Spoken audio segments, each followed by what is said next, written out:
What if you could earn your high school diploma and a career certification at the same time at no cost? Tyler School is already making that happen and is now applying for state funding that could bring that same opportunity to even more East Texas families. KLTV7's Zori Jones has this story. Bring it back towards us.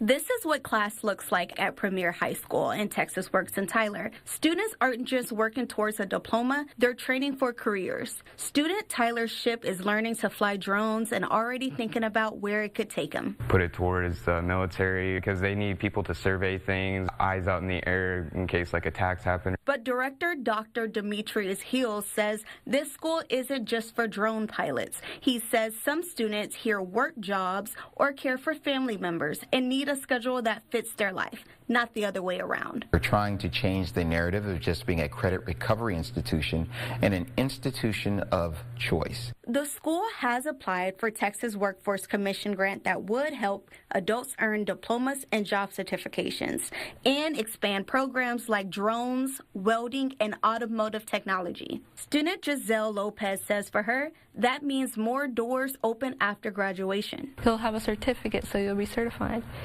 And I'll get you more opportunities, more high-paying jobs. The school is still waiting to hear if funding comes through. For SHIP, the answer can't come soon enough. It makes me feel confident, like there's someone who's pushing for that and that it doesn't have to come out of my pocket and I'm able to get like the benefits of that. For these students, a diploma is just the beginning.